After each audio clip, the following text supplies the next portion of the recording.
Hello.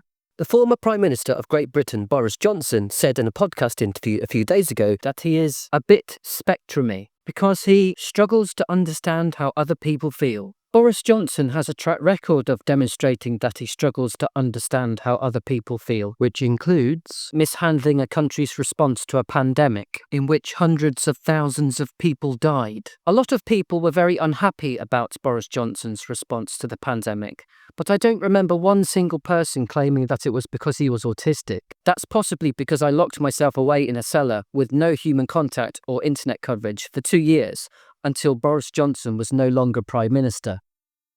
This might be a case of extreme social distancing, but it did at least mean I didn't see Boris Johnson for 2 years. Autism is not an excuse for bad behaviour. In my autistic opinion, Boris Johnson is a sociopathic individual who will lie and use any excuse available to conceal his own responsibility for his own behaviour, which is deeply ironic for someone who claims to be a member of a party that is based on personal responsibility. A former Prime Minister blaming his bad behaviour on autism is bad enough. But the headlines have been hogged by Greg Wallace from MasterChef.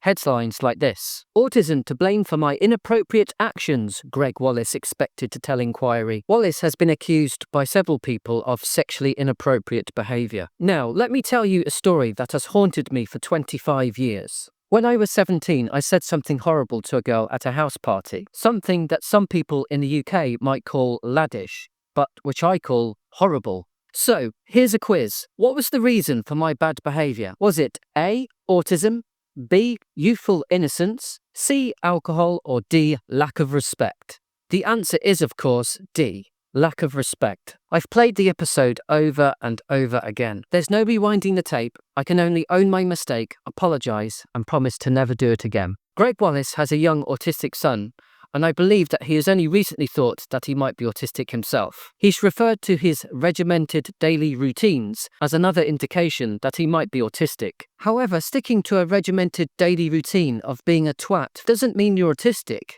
It means you're a twat. Joking aside, the claims made by Johnson and Wallace make life more difficult for autistic people because it strengthens the impression that autism is an inherently bad thing, which it isn't. It's a neurological difference. If you type in autism bad behaviour into YouTube, this is the first video that appears. Do some parents use autism to cover up bad behaviour? In this video, Dr. Mike Shooter, a child psychiatrist with 40 years of experience, says this: "Of course, there are genuine diagnoses of all sorts of stages along the autistic spectrum, and of other things like ADHD and depression and so on. Of course those exist, and very distressing they are too.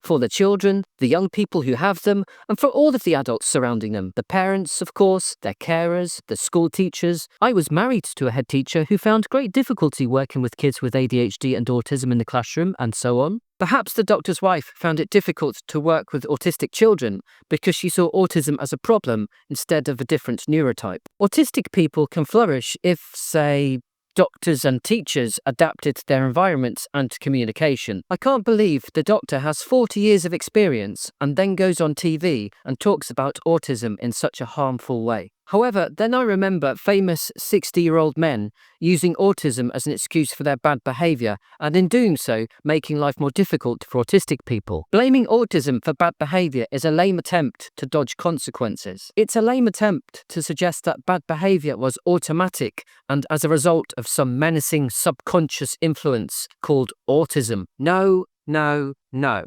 I am autistic, and if I did a bad thing like, say, join the Conservative Party, I would apologise for a decision that I made. I would not blame autism. Thank you for listening, and take care.